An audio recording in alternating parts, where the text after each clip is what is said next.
Alright guys, so just got back from Dragon Ball Z Resurrection F. I'm just going to give you a heads up, there's going to be spoilers in this.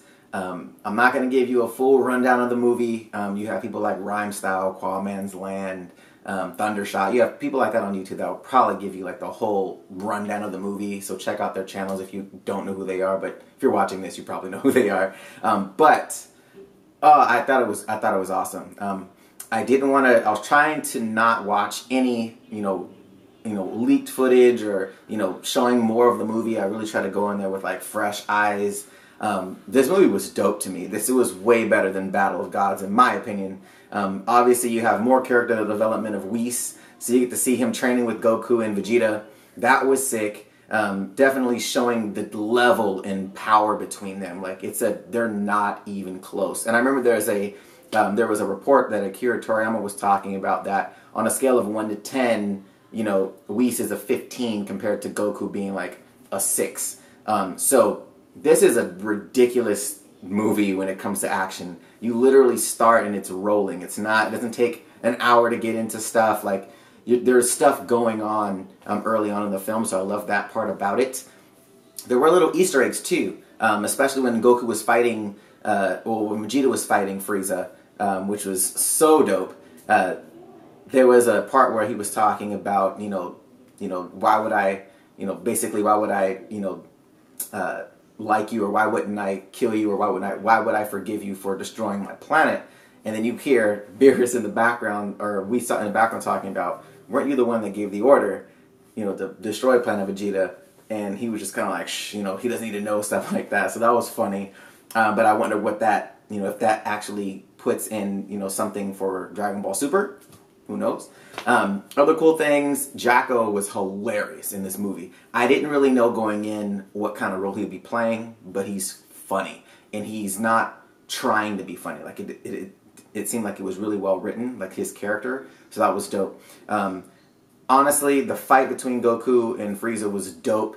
You definitely saw the power difference at first. And then as you got to where Golden Frieza appeared and Super Saiyan God Super Saiyan appeared, how very similar they were as far as matchup.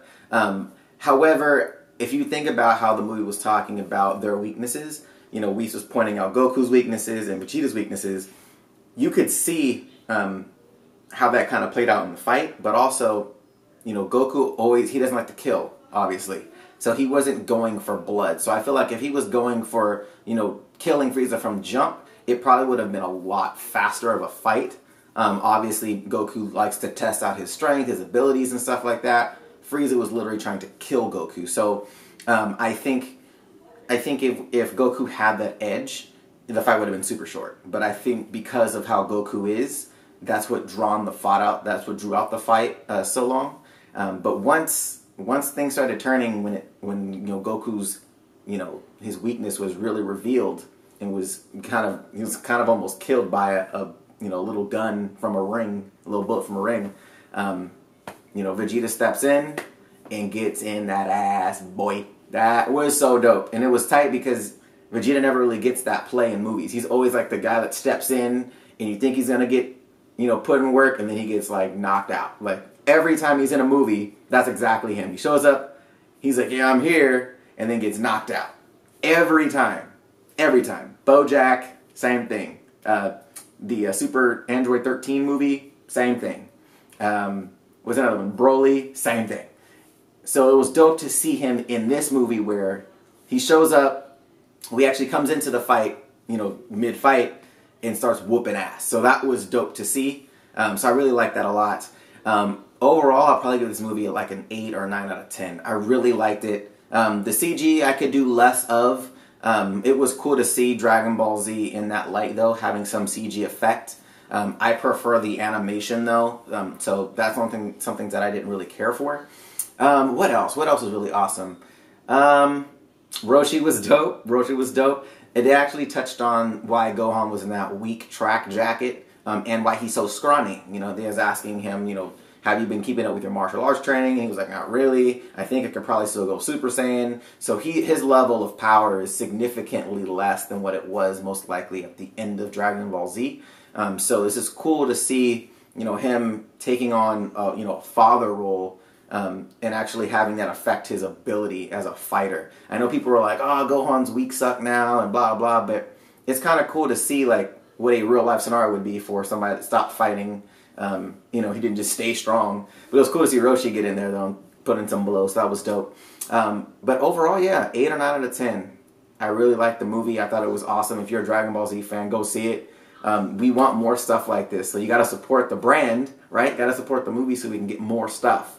Dragon Ball Super, I think, was a big... I think it started because of the success of Battle of Gods. So I'm glad that people are going out to see it. The theater was packed, by the way. But yeah, have you seen the movie? What did you think about it? Let me know down below. Personally, like I said, 8 or 9 out of 10 for me. I'll say 8 out of 10 just to be solid on that. But if you guys would like me to do like an in-depth review of it, or like my thoughts on individual scenes, or maybe some things that you really liked in the movie you want me to speak on, leave them down in the comment section for me, guys. Give the video a thumbs up. Subscribe to the channel if you haven't. Till next time. See you later.